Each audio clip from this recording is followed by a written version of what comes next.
ओम शांति।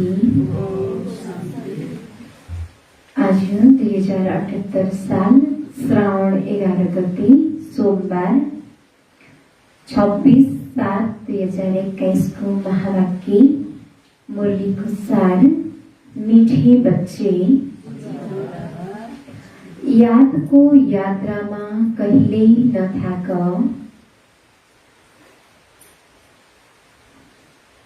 याद को यात्रा में कहिले नथाक। देह अभिमान को तूफानले थकाउँछ।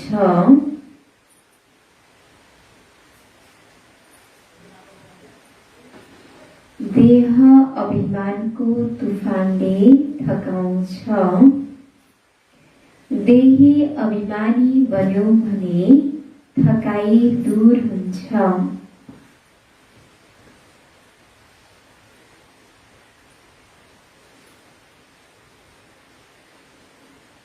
देही अभिमानी बन्यो भने थकाइ दूर हुन्छ। मीठे बच्चे, याद को यात्रा में कहिले नथाक।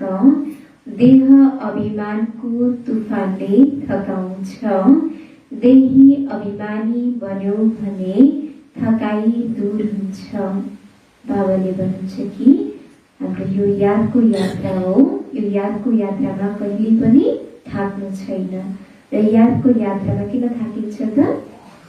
जब हामीमा देहको अभिमान आउँछ तब थकाउँछ। देहको अभिमानको तूफानले थकाउने गर्छ र हामी देही अभिमानी बन्छौँ भने यो थकाइहरू सबै दूर हुन्छ। प्रश्न, कुन चाहिँ संस्कारले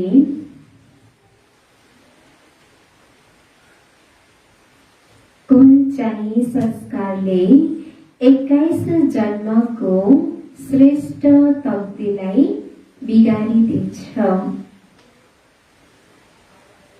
कुन चाहिँ संस्कारले 21 जन्मको श्रेष्ठ तकदीरलाई बिगारिदिन्छ? बाबाले प्रश्नमा सोध्नु भएको छ, कुन चाहिँ संस्कारले गर्दा हाम्रो 21 जन्मको श्रेष्ठ तकदीरलाई बिगारिदिन्छ? कस्तो संस्कार भयो भने बिगार्छ होला श्रेष्ठ तकदीरलाई? देह अभिमान आयो भने बिग्रिन्छ। अनि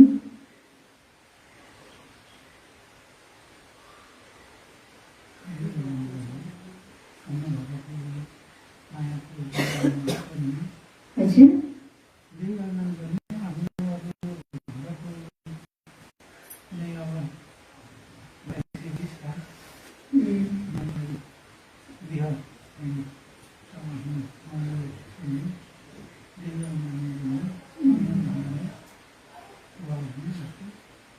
उत्तर, यदि कसैमा रुष्ट हुने संस्कार छ, यदि कसैमा रुष्ट हुने संस्कार छ, बाबासँग वा पढाइसँग रुष्ट भयो भने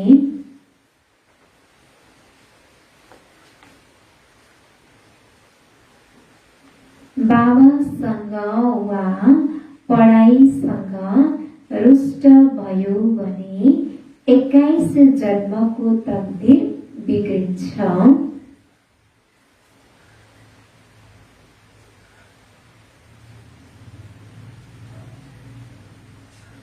21 जन्मको तकदीर बिग्रिन्छ। त्यसैले बाबा भन्नुहुन्छ, त्यसैले बाबा भन्नुहुन्छ, मीठे बच्चे, देह अभिमान बस कहिल्यै पनि,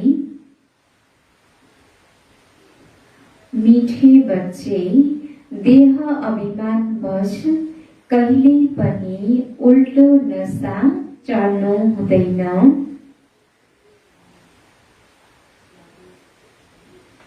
यो हामीले यहाँ नै यो 63 जन्मसम्मको सबै विकर्महरू यहाँ नै चुक्ता गर्नु छ, यहाँ नै छोड्नु छ।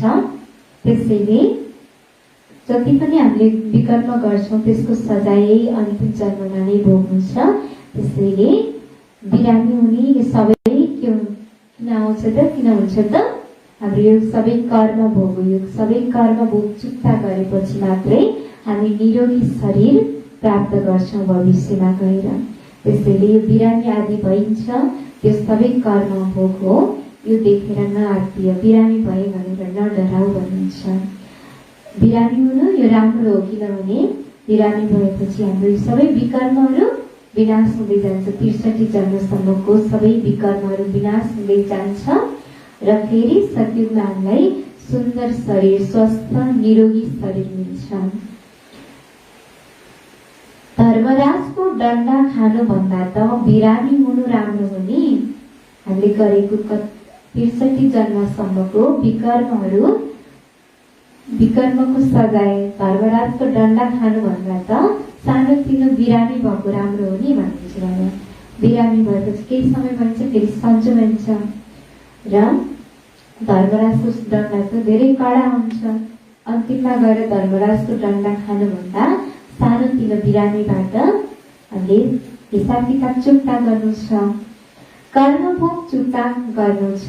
यो त महारोगी शरीर हो, हाम्रो यो कलियुगी शरीर त्यो त महारोगी शरीर हो। रोग नलागेको मान्छे कोही पनि छैन।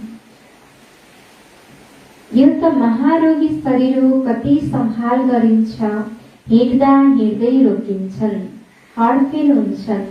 यस्तो पुरानो दुनियाँलाई त बुद्धिद्वारा एकदम बोल्नुपर्छ।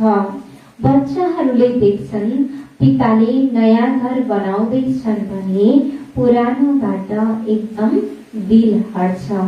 भन्छन् बाबा चाँडै घर बनाउनुहोस्, पुरानो घरमा धेरै दुःख छ। तिमीले पनि जानेका छौ यो पुरानो दुनियाँ त धेरै फोहोरी छ। जसरी लौकिक दुनियाँमा पिताले नयाँ घर बनाउँदैछन् भने बच्चालाई पुरानो घरबाट बुद्धि हटिसकेको हुन्छ, कहिले छिटो नयाँ घरमा जाउँ जस्तो हुन्छ।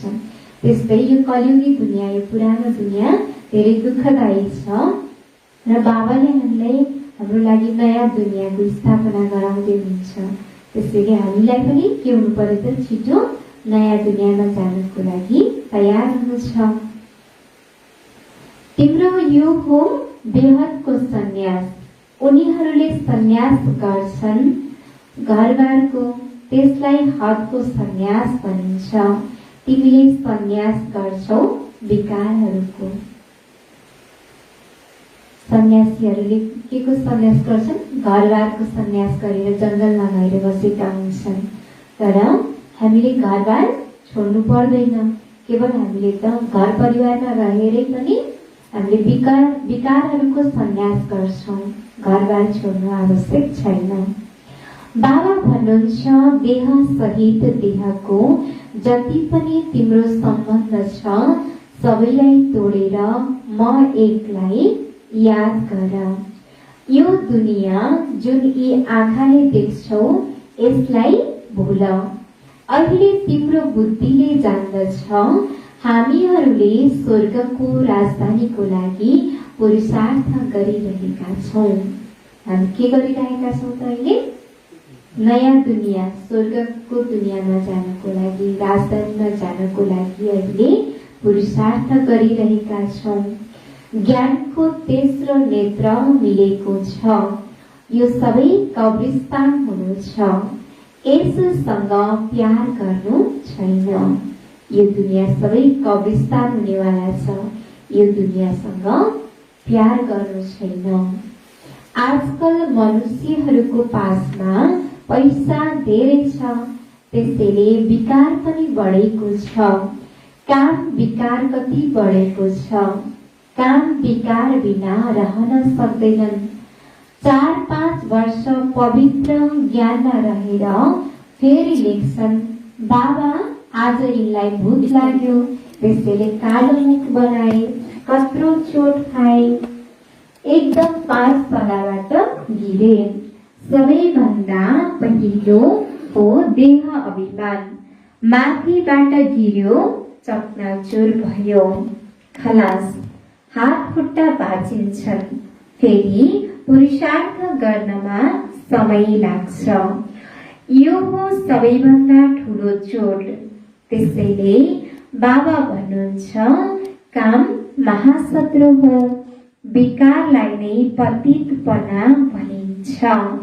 भन्छन्, बाबा हामीलाई पतितबाट पावन बनाउनुहोस्। यहाँ सबै नै सम्पूर्ण निर्विकारी थिए नि। विश्व पहिला निर्विकारी थियो, अहिले विकारी छ। सम्पूर्ण निर्विकारी सूर्यवंशीलाई भनिन्छ। हुन त रामचन्द्रको राज्यमा पनि विकारको कुरा हुँदैन, तर कला त कम हुन्छ। 1250 वर्ष कम भयो, त्यसैले त्यो दुनियाँको तागत कम भयो नि। त्यसैले त्यसलाई सतो प्रधान, फेरि सतो भनिन्छ। तिमीले चाहन्छौ मम्मा बाबालाई अनुसरण गरेर सूर्यवंशी महाराजा महारानी बनौ। यसमा कष्ट वा खर्च आदिको कुरा नै छैन। बाबाले भन्नुहुन्छ कि विश्व पहिला के थियो? निर्विकारी दुनियाँ थियो र अहिले सबै विकारी दुनियाँ बनेको छ र सम्पूर्ण निर्विकारी सूर्यवंशी घरानाको लागि भनिन्छ। र हुन त रामचन्द्रको राज्यमा पनि विकारको कुरा हुँदैन, तर त्यहाँ के हुन्छ? कला कम हुन्छ। त्रेतायुगमा पनि विकार हुँदैन, तर 1250 वर्ष बितिसकेपछि थोरै कला कम हुन्छ, ताकत कम हुन्छ। त्यसैले सतयुगलाई के भनिन्छ? सतो प्रधान भनिन्छ र फेरि त्रेतायुगलाई सतो भनिन्छ। तिमीले चाहन्छौ मम्मा बाबालाई अनुसरण गरेर सूर्यवंशी महाराजा महारानी बनौ। यसमा कष्ट वा खर्च आदिको कुरा नै छैन। हामीले अरू कसैलाई हेर्नु छैन, केवल बाबालाई र मम्मालाई हेर्छौँ भने बाबा र मम्माले जे कर्म गरेर जानुभयो त्यसैको हामीले अनुसरण गर्छौँ भने हामी पक्कै पनि सूर्यवंशी घरानाको महाराजा महारानी बन्न सक्छौँ। र यसमा कुनै कष्टको कुरा छैन, खर्चको पनि कुरा छैन।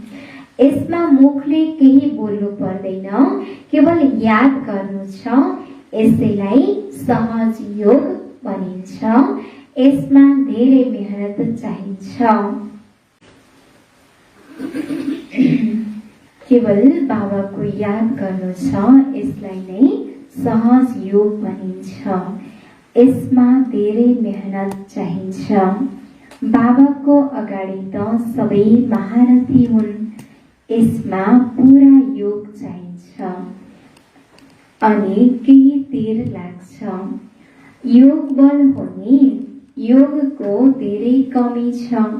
विघ्न पनि योगमा धेरै पर्छन्। विघ्न केमा पर्छ त? धेरै बाबाको याद गर्नमा नै विघ्न पर्छ। योगमा विघ्न पर्छ, बाँकी ज्ञानमा त्यति साह्रै विघ्न पर्दैन। यसमा पूरा योग चाहिन्छ। बेहदका बाबाले प्यारा बच्चाहरूलाई बसेर सम्झाउनुहुन्छ, बाबासँग वा पढाइसँग कहिले रिसाउनु हुँदैन। रिसायो भने 21 जन्मको भाग्यसँग पनि रिसाउँछु। बाबाले भन्नुहुन्छ कि कहिले पनि पढाइसँग र बाबासँग रिसाउनु छैन, कसैसँग पनि रिसाउनु हुँदैन। यदि रिसाउँछौ भने फेरि 21 जन्मसम्मको आफ्नै भाग्य पनि के हुन्छ त? गुम्न पुग्छ। भाग्यसँग पनि रिसाउँछौ भन्नुहुन्छ। त्यसैले कसै राम्रा राम्रा बच्चाहरू पनि रिसाउँछन्। नसा चढ्छ, शरीरको तनमा आउनुहुन्छ, साधारण घरमा आउनुहुन्छ, धनवानको घरमा कहाँ आउनुहुन्छ र बाबा? त्यसैले अब बच्चाहरू ब्योजिनु छ। यस्तो महारथी यसो भगवान पनि के हुनुहुन्छ त एकदम साधारण रीतिले आउनुहुन्छ। त्यसैले हामी बच्चाहरू अब के गर्नुहुन्छ त यादको यात्रामा थाक्नु हुँदैन र कहिले पनि कसैसँग रिसाउनु हुँदैन। बाबालाई त कुनै पनि घमण्ड छैन, तर कतिपय बच्चाहरूलाई मैले फलानालाई यति ज्ञान सुनाएँ भन्ने कति घमण्ड हुन्छ। त्यसैले अब बच्चाहरू ब्योजिनु छ भन्नुहुन्छ। बाबाले युक्तिहरू त धेरै राम्रो बताउनुहुन्छ, तिमी बच्चाहरूबाट नै ढिलो भएको छ। ड्रामा अनुसार अझै अवस्थामा बल भरिएको छैन, पछि गएर बल भरिन्छ। हामीले सरकारलाई जानकारी गराउनेछौँ, यति यति वर्षमा स्वर्गको स्थापना हुन्छ। यो अखबार आदिमा मनुष्यहरूले पढ्छन् अनि तिमीसँग आएर सोध्छन्। केही वर्षभित्रमा स्थापना हुन्छ, त्यसैले विनाश पनि अवश्य हुन्छ। धेरै आउँछन्, यो सम्पत्ति आदि थोरै समयको लागि हो। यो सम्पत्तिलाई तिमीले कुनै सम्पत्ति कहाँ सम्झन्छौ र? तिमीले जानेका छौ यो त थोरै दिनको लागि हो। यी भवन आदि रहनको लागि बनाइएको हो, किनकि मधुवनमा धेरै बच्चाहरू आउँछन् रिफ्रेस हुनको लागि। हेड अफिस मधुवन हो। आज तिमीले के गर्छौ, भोलि के गर्छौ? यहाँ तपस्या गर्छौ, फेरि दिल्ली वृन्दावन आदिमा गएर राज्य गर्छौ। हाम्रो यादगार कसरी खडा छ यो राम्रोसँग देखाउनु छ।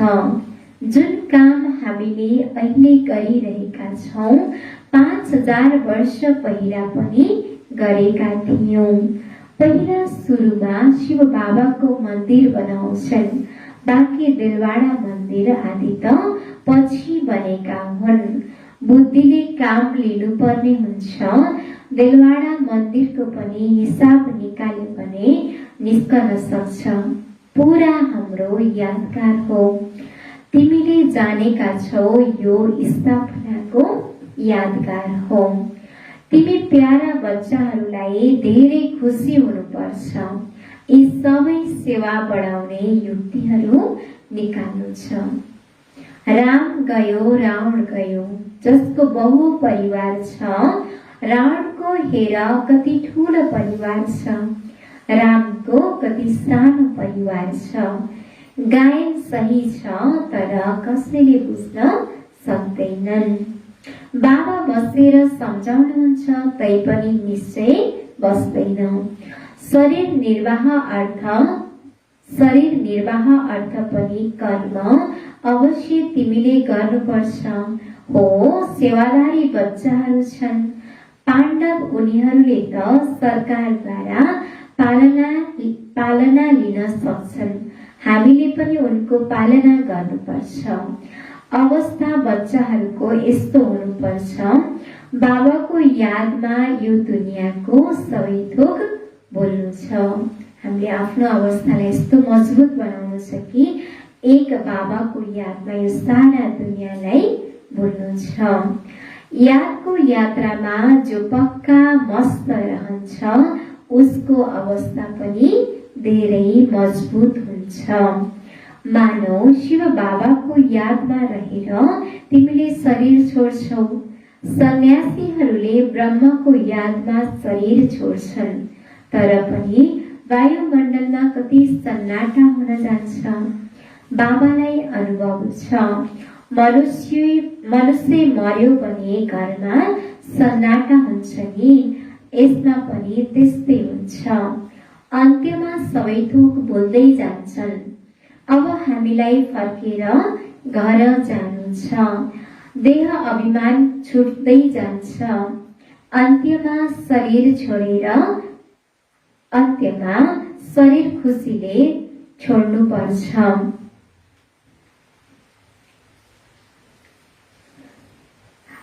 हर्षित मुख भएर अन्त्यमा शरीर खुसीले छोड्नुपर्छ। हर्षित मुख भएर म कहाँ गइरहेको छु, यस्तो अवस्था भएपछि विजय मालामा उनिन लायक बन्छौ। अझै पनि हामीलाई के हुन्छ त, मृत्यु देखेर डर लागिरहेको हुन्छ र बाबाले भन्नुहुन्छ कि तिमीले यस्तो अवस्था बनाऊ कि सबै कुरा भुल्दै जाऊ, हर्षित मुख भएर म कहाँ गइरहेको छु, यस्तो अवस्था भएपछि मात्रै हामी विजय मालामा उडिन लायक बन्छौँ।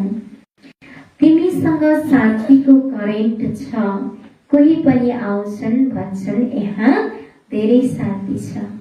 हामीसँग शान्तिको करेन्ट छ। यदि कोही हामी बच्चाहरूको पासमा आउँछन् भने उनीहरूलाई यस्तो अनुभव हुन्छ कि यिनीहरूले नै हामीलाई शान्ति दिनेवाला हुन्, शान्ति देवा हुन् भन्ने यस्तो अनुभव हुन्छ उनीहरूलाई। त्यस्तो अवस्था हामीले बनाउनु छ। यो हो वास्तविक शान्ति, आत्मा शरीरबाट अलग हुन्छ। तिमीले जानेका छौ हामी आत्मा शान्त स्वरूप हौ। हामी आफ्नो स्वधर्ममा बस्छौं। कर्म बिना त कोही मनुष्य रहन सक्दैन। उनीहरूले हठ योगबाट के गर्दैनन् र तिमीले अहिले बुझ्छौ हाम्रो स्वधर्म नै शान्ति हो। यहाँ हामी आएका छौं पाठ खेल्न, अब फर्केर घर जानु छ। बाबा भन्नुहुन्छ मलाई याद गर अनि घरलाई पनि याद गर। बाबालाई याद गर्नाले वर्षा मिल्छ। बाबा भन्नुहुन्छ मलाई पनि घरमा याद गर। बाबालाई पनि र घरलाई पनि सँगसँगै याद गर्नु छ भने परमधाम घरमा बाबालाई याद गर्नु छ। यहाँ त म अस्थायी रूपमा छु, अस्थायी रूपमा आउँछु। तिम्रो बुद्धि शान्तिधाममा टिक्नु पर्छ, बाबाको यादमा। घरको पनि वर्षा लिनु छ नि, त्यो हो आत्माहरूको घर, यो हो जीव आत्माहरूको घर। आफ्नो घरलाई पनि नभुल, बाबालाई पनि नभुल। बाबालाई याद गर्नाले नै पवित्र बनेर घर गइन्छ। ज्ञान धारणा गर्नाले फेरि राजाई गर्न आउँछौ नयाँ दुनियाँमा। जति हुन सक्छ अरूलाई मार्ग बताउँदै जाऊ। सधैँ बाबालाई हेर। तिमीले जानेका छौ बाबाले के गर्नुभयो, सबै थोक माताहरूलाई दिनुभयो। उनैले निर्देशन दिए सबै थोक माताहरूको सेवामा लगाऊ। एउटालाई देखेर अर्काले अनुसरण गरे, स्वाहा भए। तर फेरि टिक्न पनि सक्नु पर्यो नि। ड्रामा अनुसार भट्टी पनि बन्नु दियो। पाकिस्तान हिन्दुस्तान भयो। तिम्रो भट्टी पहिला सुरु भयो नै पाकिस्तानमा।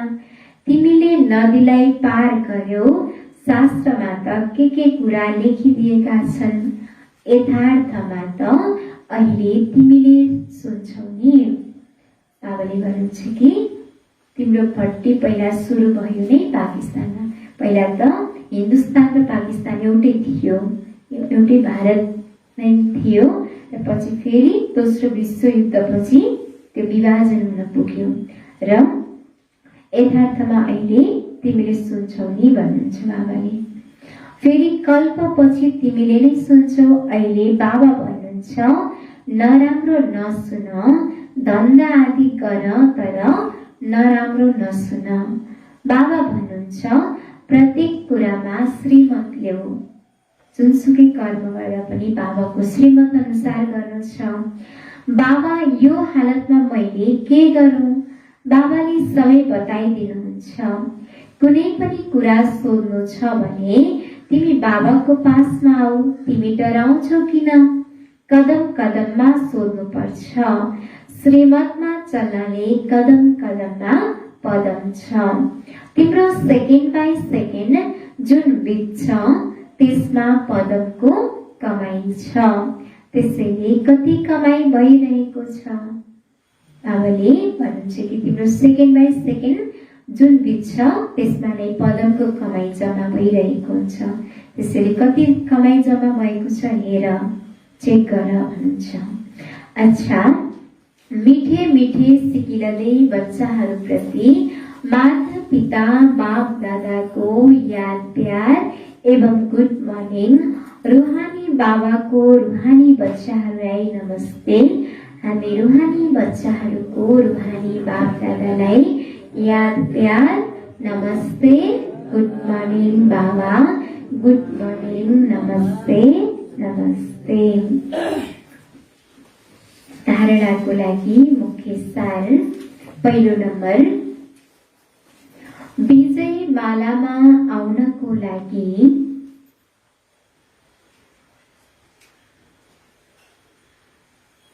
विजय मालामा आउनको लागि यस शरीरबाट अलग हुने, यस शरीरबाट अलग हुने पूरा पुरुषार्थ गर्नु छ।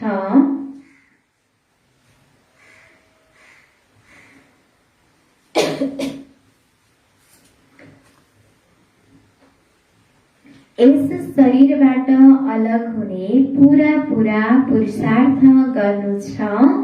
देह अभिमानलाई छोड्दै जानु छ।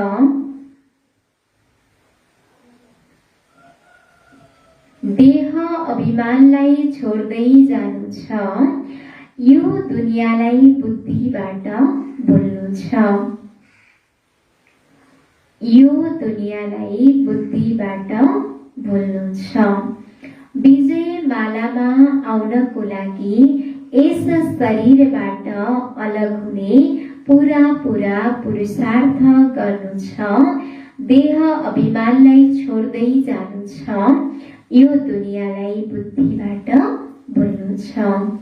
दोस्रो नम्बर, धेरै धनको लालचमा जानु छैन। धेरै धनको लालचमा जानु छैन।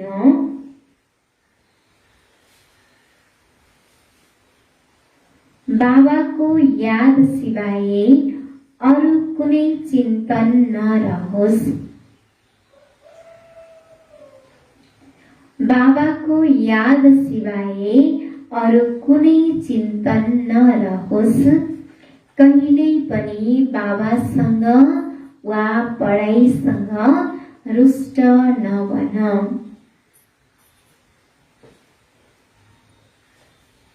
कहिल्यै पनि बाबासँग वा पढाइसँग रुष्ट नबन। धेरै धनको लालचमा जानु छैन। बाबाको याद सिवाय अरू कुनै चिन्ता नरहोस्। कहिल्यै पनि बाबासँग वा पढाइसँग रुष्ट नबन। आजको वरदान, परिवर्तन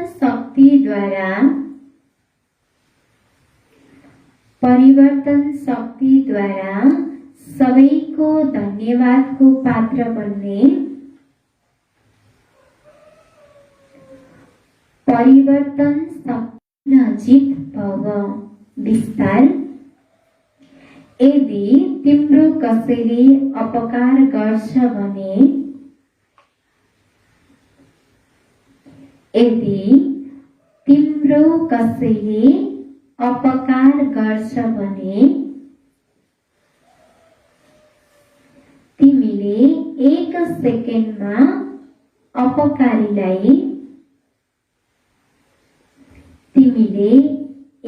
सेकेन्डमा अपकारीलाई उपकारमा परिवर्तन गरिदेऊ।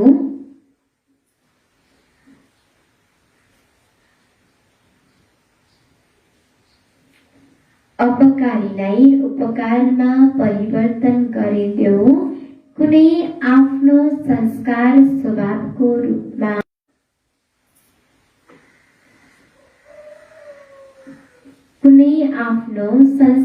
स्वभावको रूपमा परीक्षा बनेर सामुन्ने आयो भने तिमीले एकको स्मृतिद्वारा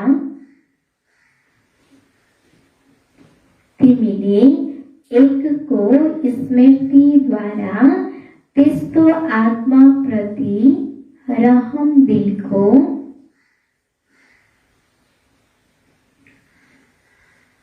त्यस्तो आत्माप्रति पनि रहम दिलको श्रेष्ठ संस्कार स्वभाव धारण गर। रहम दिलको श्रेष्ठ संस्कार स्वभाव धारण गर। कुनै देहधारी दृष्टिद्वारा कुनै देहधारी दृष्टिद्वारा सामुन्ने आयो भने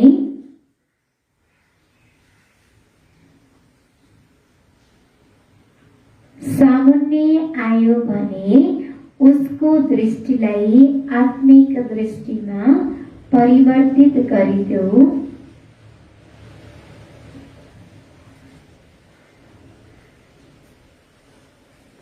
कुनै देहधारी दृष्टिद्वारा सामुन्ने आयो भने उसको दृष्टिलाई आत्मिक दृष्टिमा परिवर्तित गरिदेऊ।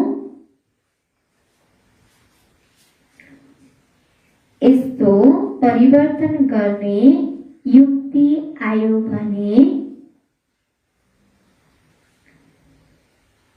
यस्तो परिवर्तन गर्ने युक्ति आयो भने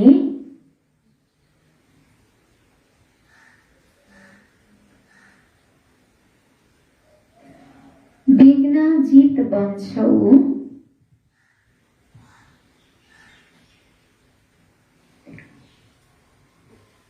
विघ्नजित बन्छौ। फेरि सम्पर्कमा आउने सबै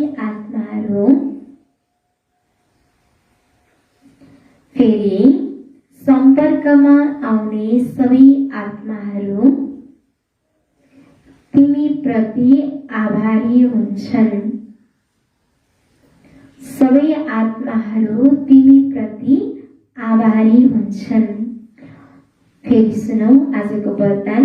परिवर्तन शक्तिद्वारा सबैको धन्यवादको पात्र बन्ने विघ्नजित भव। विस्तार। यदि तिम्रो कसैले अपकार गर्छ भने तिमीले 1 सेकेन्डमा अपकारीलाई उपकारमा परिवर्तन गरिदेऊ। कुनै आफ्नो संस्कार स्वभावको रूपमा परीक्षा बनेर सामुन्ने आयो भने तिमीले 1 को स्मृतिद्वारा त्यस्तो आत्माप्रति पनि रहम दिलको श्रेष्ठ संस्कार स्वभाव धारण गर। कुनै देहधारी दृष्टिद्वारा सामुन्ने आयो भने उसको दृष्टिलाई आत्मिक दृष्टिमा परिवर्तित गरिदेऊ। यस्तो परिवर्तन गर्ने युक्ति आयो भने विघ्नजित बन्छौ। फेरि सम्पर्कमा आउने सबै आत्माहरू तिमी प्रति आभारी हुन्छन्। स्लोगन। अनुभवहरूको स्वरूप बन्यो भने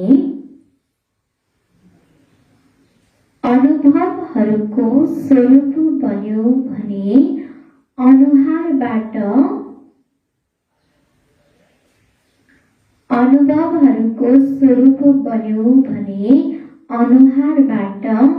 भाग्यशालीको झलक देखिन्छ।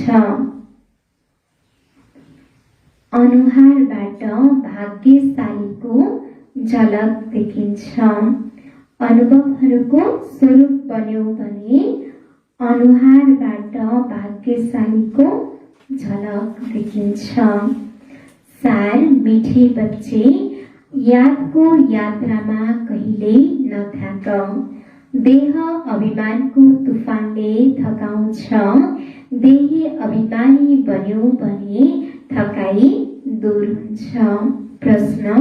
कुन चाहिँ संस्कारले 21 जन्मको श्रेष्ठ तकदीरलाई बिगारिदिन्छ? उत्तर।